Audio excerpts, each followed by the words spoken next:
Hey, Georgianna, it's good to be back with you again this morning. Even as you are hearing this and seeing this, we are beginning Vacation Bible School today. And I can't even begin to tell you how excited I am. So the new associate pastor, Ryan, and I will be teaching the fifth graders all week long. So that means please pray for me. No, we're so excited about being with our kids and our church kids. We have about 120 kids participating in VBS.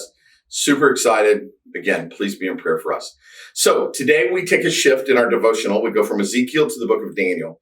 Right. And so much like we did at the end of Ezekiel's passage, we're going to look at a longer set of text in a story inside Daniel over the next 3, maybe 4 weeks. So I just jotted down a few things about Daniel. Let me share them with you so you have a little bit of a historical context on the book and why it was written. So Daniel himself personally is taken into captivity by the Babylonians somewhere around 605 BCE. So he is part of the Jewish nobility. So when Nebuchadnezzar comes into Israel, he literally strips the nobility of the smartest and the wealthiest and the finest people, and he takes them into captivity. So this is where Daniel gets his start in Babylonian captivity. And then interestingly enough, 7 to 8 years later, Nebuchadnezzar comes back into Jerusalem and takes 10,000 more people into captivity. But at the same time, he loots the temple. He comes in and just loots it of its riches, its gold, all the treasures of the temple he takes with him into captivity. So then Daniel, while he is in Babylonian captivity, rises to prominence in the courts of Nebuchadnezzar and then eventually in the courts of Cyrus, king of Persia.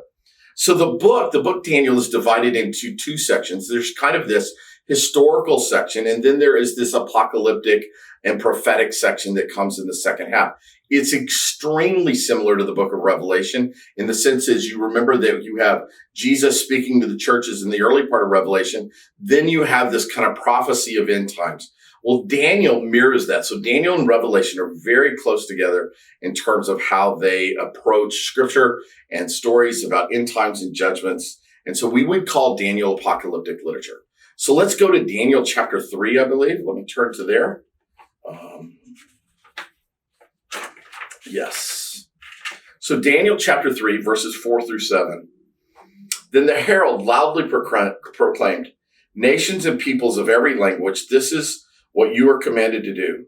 As soon as you hear the sound of the horn, flute, zither, lyre, harp, pipe, and all kinds of music, you must fall down and worship the image of gold that Nebuchadnezzar has set up. Whoever does not fall down and worship will immediately be thrown into the blazing furnace.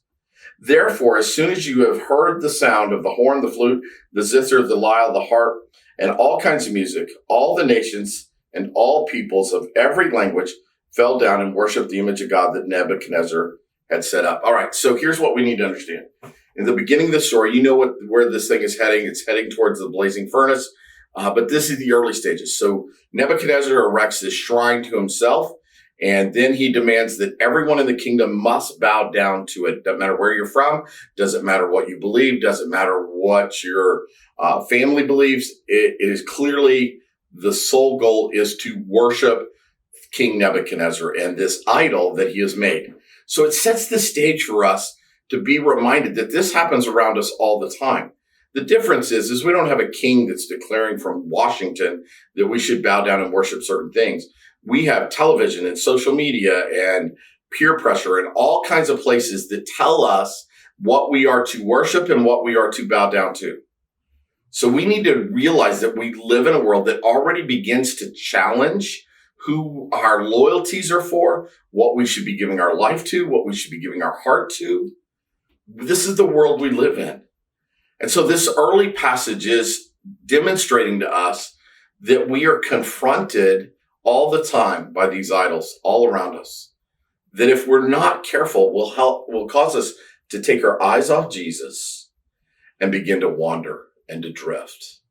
And you begin to drift, the next thing you know, man, you are far, far from God. But it always begins with bending your knee to something other than God. Every time we bend our knee to something other than God, then we find ourselves beginning to drift away from the place that God intends us to be. So this sets the stage for the next few passages of Daniel as we begin to talk about the challenges of idols in our life and what does it look like to be obedient and faithful to God and who God called you to be.